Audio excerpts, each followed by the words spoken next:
Namaskar. I welcome you all to this session on profit and loss on behalf of Aprince Pathshala. Let's do a couple of different types of problems which are based on profit and loss, are generally being asked in many competitive exams. So it is our first question. ইয়াতে কি কৈছে এজন মানুহে 20টা PAN 10 টকাত কিনে আৰু তেখেতে 15টা PAN 10 টকাত বিক্ৰী কৰে আমাক কোৱেশ্চনটো সুধিছে যে এই গোটেই ট্ৰানজেকশ্যনটোত তেখেতৰ প্ৰফিট বা লছ পাৰ্চেন্টেজ কিমান হ'ব এটা প্ৰথম কথা 20টা পেন মানে 10 টকাত যদি 20টা পেন কিনি আছে আৰু 10 টকাত যদি 15টা পেন বেছি আছে তেতিয়া হলে তেখেতৰ প্ৰফিটেই হ'ব লোকসান নহয় কিয়নো সেম টকাত তেখেতে যিমান কিনিছিল তাতকৈ কম পেন বিক্ৰী কৰি আছে 10 টকাত এই 15টা পেন বিক্ৰী কৰিয়ে তেখেতে 10 টকা পাই আছে ইয়াতে 20টা পেন কিনুতে 10 টকা খৰচ হৈছিল সো প্ৰফিট হ'ব তো আমাৰ অপচনত জেনেৰেলি দুটা প্ৰফিট অপচন দিয়া থাকিব দুটা লছ অপচন দিয়া থাকিব সো প্ৰথম কথা দেখাৰ লগে লগে আমি লছ অপচন দিটা ইয়াৰ পৰা নকচাত কৰিব লাগিব আমাৰ যি দুটা অপচন প্ৰফিট থাকিব তাৰ ভিতৰতে এনসাৰ ওলাব তে নেক্সট কথা হৈছে যে আমি বেলেগ বেলেগ সংখ্যা থাকিলে আমি প্ৰফিট আৰু লছৰ কথা আমি ক'ব নোৱাৰো মিলাব নোৱাৰি প্ৰথম আমাৰ এইম থাকিব লাগিব যে নাম্বাৰস কোয়ান্টিটি আমি সেম কৰি ল'ব লাগিব ঠিক আছে তো আমি ধৰি ললো যে আমি 15টা পেনৰ কিনা দাম এইবিলাক কিনা দামৰ কথা পাতি আছে ইপিনে এইটো সাইডত বেচা দামৰ কথা পাতি আছে তো আমি 15টা পেনৰ কিনা দাম কিমান আছিল আমি হেতু প্ৰথমতে উলিয়াই লওঁ 20টা পেনৰ দাম যদি 10 টকা হয় এটা পেনৰ দাম হ'ব 10/20 হয়নে ঐকিক নিয়ম তেন্তে 15টা পেনৰ দাম হ'ব এইটো ইমান টকা 2 এপিনে 7.5 so 7.5 rupees is the sales cost price for 15 pens 15টা penor cost price similarly sales price for 15 pen kiman 10 টকা 15টা penor sales price is 10 rupees আমাৰ quantity same হৈ গল now we can find profit or loss percentage profit এ হ'ব ইয়াতে বা আমি কৰি চালে গম পাম sales cost divided by into 100% এপিনে কিমান 10 ইয়াতে 7.5 into 100% তো আমাৰ কিমান হৈ গল উপৰ 2.5 7.5 into 100% এটা দশমিক যদি একে প্লেসতে দশমিক থাকে তে দশমিক কেটা তুমি ক্যান্সেল কৰি দিব পাৰা ৰাইট তো 25 তিনিবাৰ যায় আমাৰ আনসাৰটো কিমান হ'ব 100/3% কিন্তু অপচনত তোমাৰ এটো দিয়া না থাকিব অপচনত আমি মনত ৰাখিব লাগিব যেতিয়াই 1/3 কথা কয় পাৰ্সেন্টেজ টাৰ্মছত আমাৰ আনসাৰ কি হয় জেনাৰেলি যোনটো মুখস্থ ৰাখিব লাগে আমি 33.33% এটো দিয়া থাকিব নহলে দিয়া থাকিব 33 1/3% A dealer incurs a loss of 5% if he sells an article for rupees 1805 loss কৰিছে কিমান লস কৰিছে 5% লস কৰিছে এজন ডিলাৰে 5% লস কৰিছে যেতিয়া তেওঁ বস্তুটো 1805 rupeesত বিক্ৰী কৰে তেওঁৰ 5% লস হয় তো কোৱেশ্চনটো কৈছে যদি তেওঁ 5% গেইন কৰিব লগা হয় প্ৰফিট কৰিব লগা হয় তেন্তে কিমান দামত তেখেতে বিক্ৰী কৰিব লাগিব তো আমি কোৱেশ্চনত দুটা পাৰ্ট আছে পাৰ্ট 1 পাৰ্ট 2 তো পাৰ্ট 1 ৰ পৰা আমি ফাৰ্স্ট কষ্ট প্ৰাইস উলিয়াই লওঁ কষ্ট প্ৰাইসৰ ফৰ্মুলা আমি জানো যেটা সেলস প্ৰাইস দিয়া থাকে কি আছিল 100 divided by 100 plus minus loss percentage আছিল ইয়াতে মাইনাস হ'ব কিয়নো লস 5 সেলস প্ৰাইস কিমান দিয়া আছে 1805 তো আমাৰ কিমান হৈ গল 195 1805 এতিয়া 5 দি 20 বাৰ ইয়াতে 19 বাৰ এতিয়া আমি 19 দি প্লাই তো হৰণ কৰিব লাগিব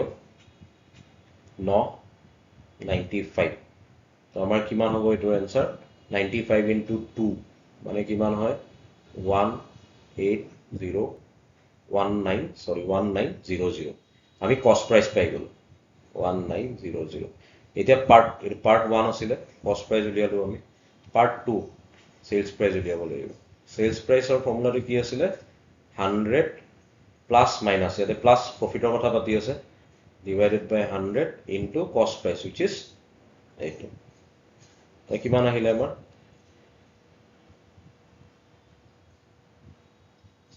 ঠিক আছে এতিয়া 0 0 ক্যান্সেল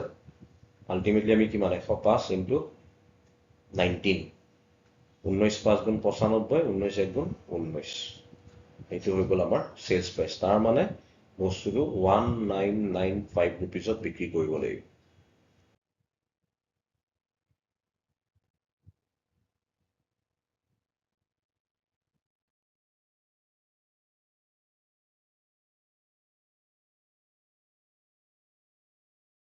ইয়াতে কৈছে if the loss of an article is 15% then the ratio of cost price and selling price এটো উলিয়াব লাগে যদি বস্তু বিক্ৰী কৰোতে 15% লস হৈছে তো এটো অংক আমি কৰো let cost price equal to 100x rupees x পৰীক্ষা নিলিখিলেও হয় জেনাৰেলি এটা বুজিবৰ কাৰণে লিখিছো তুমি 100 টকা বুলি ধৰি প্লাই কৰিব পাৰা এটা সেলিং প্ৰাইস কিমান হ'ব লস যেহেতু হৈছে আমাৰ কষ্ট প্রাইস ফর্মুলাটো কি আছিল 100 প্লাস মাইনাস এটা কিমান হ'ব মাইনাস কিহৰ কাৰণে যেহেতু লস হৈ আছে কিমান পাৰ্সেন্ট 15% ডিভাইডেড বাই 100 এতিয়া ওপৰত কিমান আহিব 80 85 তলত 100 কষ্ট প্ৰাইস আমি কিমান ধৰিছো 100x সো কিমান হ'ব 85x আমাক ৰেশিও উলিয়াব দিছে cost price কিমান ধৰা আছিল 100x sales price আমি কিমান পালো 85x x cancel হৈ গল 5 দি গলে 20 5 দি গলে 17 so our answer is 20:17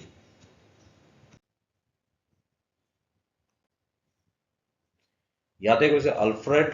buys an old পুৰণা স্কুটি এটা কিনে দেখেতে আলফ্ৰেডে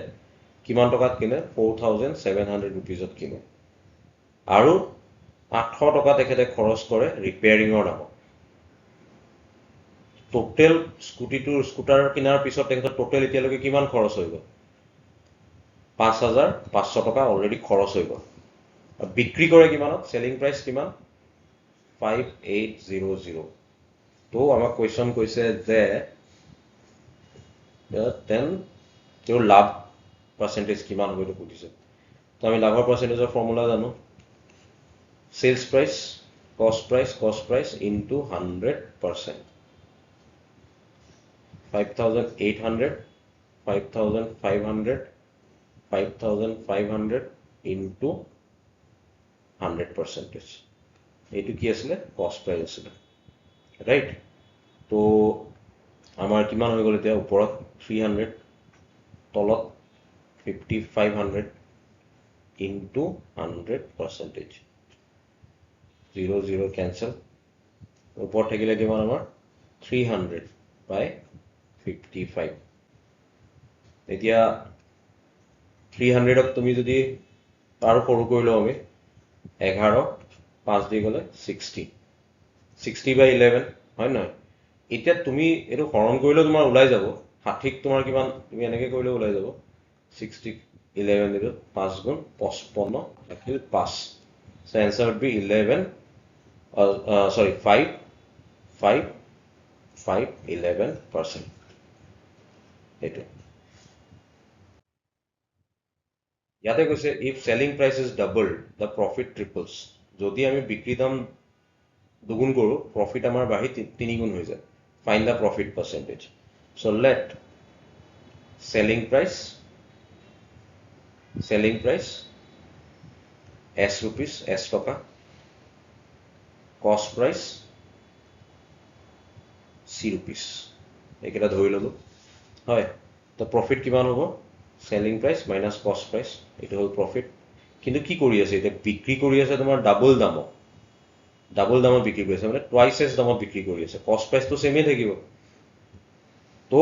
নতুন প্ৰফিটটো কিমান হল p dash suppose এটা এই দুটাৰ মাজত কি সম্পৰ্ক কৈছে যে নতুন প্ৰফিট যোনটো হৈ আছে হেইটো তোমাৰ নতুন প্ৰফিট যোনটো হৈ আছে হেটো আগৰ প্ৰফিটৰ ট্ৰিপল 3 গুণ আগৰ প্ৰফিটৰ 3 গুণ তাৰ মানে আমি এটা ফৰ্মুলা পাতি দিও এটোতো 2s minus c ইয়াতে 3 গুণ আগত কিমান আছিলে ইমান আছিলে সো এটো কিমান হ'ব 3s minus 3c এতিয়া আমি যদি এক দুইটা সাইডত লৈ যাও s আৰু c সো এটা সাইডত s হৈ যাব আৰু এটা সাইডত হৈ যাব 2c হল তো এতিয়া আমি আমাৰ ফৰ্মুলা ইউজ কৰি প্লে কৰি দিব পাৰো এটো প্ৰফিট পাৰ্সেন্টেজৰ ফৰ্মুলাটো পাতা কিমান হ'ব প্ৰফিট পাৰ্সেন্টেজৰ ফৰ্মুলা আমি ডিসকাস কৰা মতে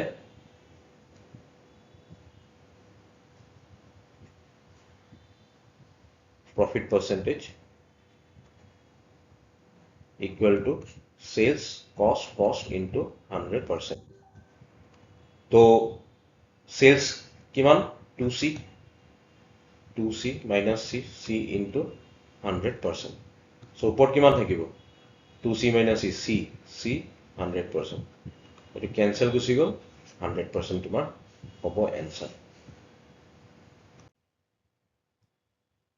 এজন ভেন্ডারে দোকানদার এজনে এটা ছটা টফি কিনে 1 টকাত কিনে ছটা টফি কোয়েশ্চন সুধিছে যে হাউ মেনি কেইটা বিক্রি কৰিব লাগিব তেখেতে হাউ মেনি টফি তেখেতে বিক্ৰি কৰিব লাগিব 1 টকাত যাতে তেখেতৰ কিমান পাৰ্সেন্টেজ প্ৰফিট হয় 20% প্ৰফিট হয় এটা আমি উসুক এটা বেলেগ ধৰণে কৰো সোয়া ছটা টফি কিনিছিলে কিমান টকাত 1 টকা মানে 100 পইচা রাইট ছটাত মৰ্টন 100 পইচাত কিনিছিলে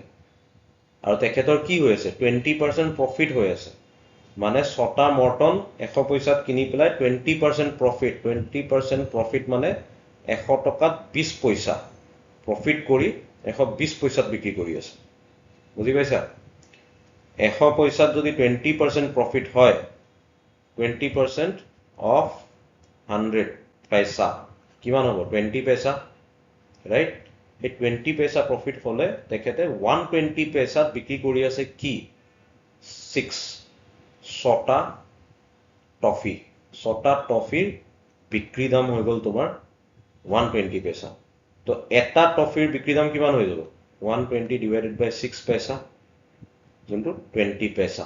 সো এটা টফিৰ বিক্রি দাম কিমান পালো আমি 20 পয়সা আমাক উলিয়াব কি দিছে যে 1 টকাত কেইটা টফি বিক্রি কৰে 20 পয়সাত এটা টফি 20 পয়সা 20 পয়সাত এটা টফি সো 100 পয়সা মানে 1 টকা 1 রুপি কেটা বিক্রি কৰিব 5টা এটাৰ দাম যদি 20 পয়সা হয় 100 পয়সাত কিমানটা পাব 5টা সো ভেন্ডৰ বা দোকানদাৰ জনে 100 পয়সা মানে 1 টকাত তোমাৰ 5টা বিক্ৰি কৰি আছে এটো আকৰবাৰ তুমি ৰিভাইজ কৰি প্লে চাই লোৱা On selling 17 balls at rupees 720, there is a loss. 17টা ball selling, মানে sales price 720 rupees. There is a loss কৰিছে equal to the cost price of 5 balls. CP of 5 balls. What is the cost price of a ball? এইটো উলিয়াব গৈছে আৰম্ভ কৰো যোনটো উলিয়াব গৈছে আমি ধৰি লও নহয় let CP of 1 ball is C rupees. তেন্তে 17টা ball CP of 17 balls কিমান হ'ব 17 C rupees এটাৰ দাম যেহেতু C 17টা দাম 70 C এতিয়া আমি এই ট্ৰানজেকশনটো লৈ আহো 17টা বলৰ বিক্ৰি দাম কিমান 720 rupees দিয়া আছে 17টা বলৰ কস্টিং কিমান পৰিছিলে 17 C rupees লস হৈছে মানে কি কস্ট প্রাইস মাইনাস সেলস প্রাইস তার মানে 17 C যোনটো কস্ট প্রাইস মাইনাস 720 rupees যোনটো তোমাৰ সেলিং প্ৰাইস ইকুয়াল টু কি বুলি কৈছে 5টা বলৰ কষ্ট প্ৰাইচৰ সমান 5c এটা বলৰ কষ্ট প্ৰাইচ c আছিলে 5c তো আমাৰ ইকুৱেশ্যন হৈ গ'ল ইকুৱেশ্যন হৈ যোৱাৰ লগে লগে আমি এতিয়া সলভ কৰিব পাৰিম এটো আন্ডাৰস্টুড